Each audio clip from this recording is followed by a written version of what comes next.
Nós começamos em 2010, né? A editora, na verdade, ela vem da família. O pai da Elza tinha uma gráfica com o nome Impressões de Minas, então ele é que deu esse nome e tal, Oswaldo Silveira. A minha relação com produção gráfica, ela existe desde que eu me entendo por gente, porque meu pai é impressor, né? Ele é impressor de máquina offset e tudo, veio para Belo Horizonte muito novo e começou a trabalhar em gráficas aqui. Trabalhava numa tipografia, na verdade. Ele começou na tipografia, né? E como impressor ele foi se adequando, né? As tecnologias que estavam mudando e tudo mais. Então, ele tinha uma gráfica pequena e eu cresci nesse ambiente, assim, né? Várias vezes quando eu era criança eu ia pra gráfica, ficava brincando com a para de papel, né? Sempre tive muito papel em casa que ele levava pra gente, fazia os cadernos da gente, né? Que a gente levava pra escola. E minha mãe bibliotecária. Então, assim, essa coisa do livro também sempre muito presente. E em 2010 eu trabalhava na geografia, com área de mapeamento e outra área. E a Elza, minha sócia, eu venho da geografia e das artes visuais, e a Elza da literatura. E eu também já estava querendo voltar para as artes, trabalhar, né? Assim, não trabalhar com essa área de cartografia, de mapeamento, principalmente eu trabalhava muito com mineração e aquilo não ia muito de encontro ao propósito que eu queria de vida mesmo, assim, né? Com as coisas que eu acredito e tal. Foi quando o Oswaldo nos chamou e falou, olha, o Oswaldo é pai da Elza, né? Eu tô querendo passar essa gráficazinha para frente, porque eu não aguento mais trabalhar. E aí ele nos chamou para assumir. E uma das coisas que o livro sempre me chamou a atenção foi nos aspectos gráficos dele também, assim, né? Uma coisa que não passava despercebido aos meus olhos, assim. As escolhas gráficas dos livros. Eu lembro de eu pegar livros da José Olímpio, editora, eu criança, e ficar tentando entender, né? Por que esse cara colocou essa frase solta aqui no meio, do nada? Então, sempre tive muita curiosidade disso. E fui fazer letras. Na faculdade de letras, você ainda não tinha um bacharelado em edição como a gente tem hoje. Mas existiam programas ali dentro, né? Já tinha o LABED, se não me engano, que é o laboratório de edição. E aí eu comecei a trabalhar como monitora da professora Maria Inês de Almeida, num projeto que era o curso de formação de professores indígenas. Então, a gente tinha um trabalho que era desenvolver os livros didáticos que seriam usados nas escolas indígenas, que estavam passando por um processo de reformulação, né? Fizemos vários livros dos Xacriabás, dos Pataxós, Machacalis, enfim. E depois disso, eu comecei a dar aula, né? Depois que eu formei, aí não mexi com isso mais, comecei a dar aula. Mas ainda sempre com muita vontade de trabalhar, né, nessa área. E aí acabou que no mesmo ano as escolas todas que eu dava aula fecharam. E a gente estava num processo de transição, eu e o Alisson, né, de voltar para Belo Horizonte, que a gente morava em Ouro Preto e tal. Eu resolvi, né, pensei assim, eu quero trabalhar com livro, né? E meu pai tinha essa gráfica pequena lá no bairro Planalto, falei assim, eu vou começar a mexer com isso. Porém, a gráfica dele era uma gráfica que ele tinha do lado da casa dele, é uma gráfica para imprimir comandas, material de expediente, bloquinho e tal. Então, não dá para fazer livro, né? Não é um material que você tem maquinário para fazer livro. A gente também não sabia muito disso.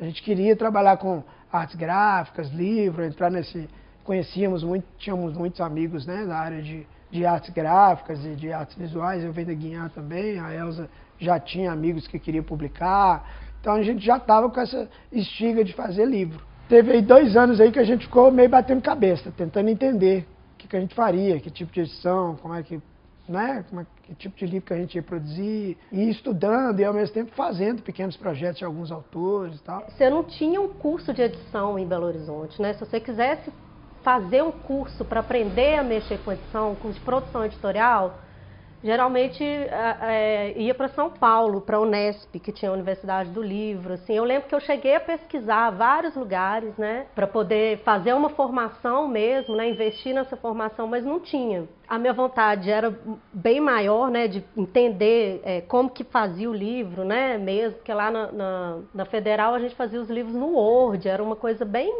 improvisada, assim, né, não era Tava bem no início ainda, assim.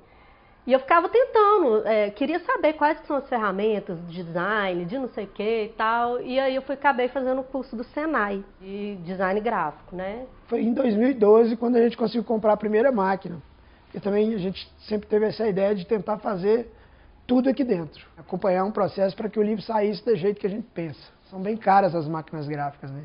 E além de comprar, tem toda essa coisa do técnico, de quem vai mexer, para trazer a nota, as máquinas, a maioria são alemãs. Mas aí compramos essa máquina e a gente conseguiu começar a fazer os miolos de livro. O primeiro livro que a gente fez, não me lembro de cabeça, eu acho que foi o História da Água, mas eu não me lembro se ele foi feito todo aqui dentro, acho que não, porque também a gente não tinha ainda uma guilhotina que pudesse atender, enfim, a parte gráfica a gente não tinha montado.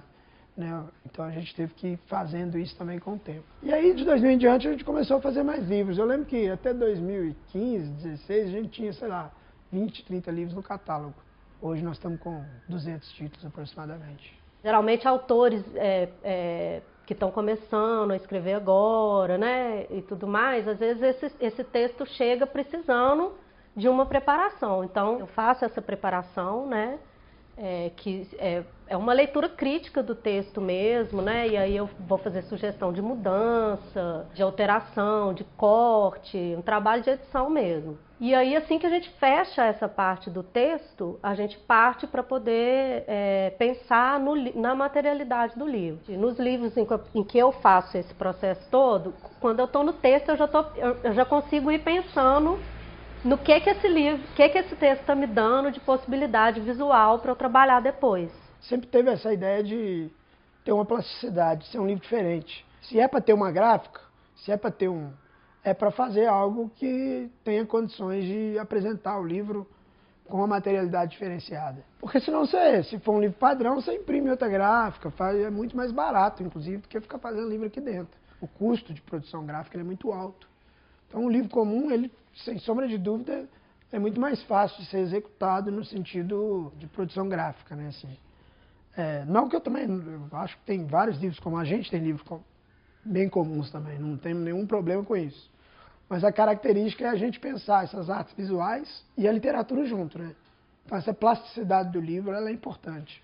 Cada editora vai ter a sua linha editorial, né? E eu não vejo como uma coisa de concorrência, não. Eu acho que é mais uma cena, assim, e que as editoras somam, né? Assim, porque a gente está sempre batalhando mesmo, feira, né? Fazendo feira e tudo, e sempre tem com o apoio das outras editoras também, assim, eu não vejo, nunca vi essa questão de concorrência, né, inclusive tem muitos trabalhos em coedição também, né, a gente tem trabalho com a SQN, né, com outros artistas, né, de outras editoras, com outros editores, eu acho que cada uma vem com a sua contribuição. E se a gente for pensar a força desse cenário independente aqui em Belo Horizonte, hoje é uma referência, sem dúvida nenhuma. BH é um dos principais lugares no Brasil mesmo. Eu digo isso com muita tranquilidade, porque a gente viajando aí para as feiras, para fazer conversas, palestras e tal, o que a gente mais escuta é,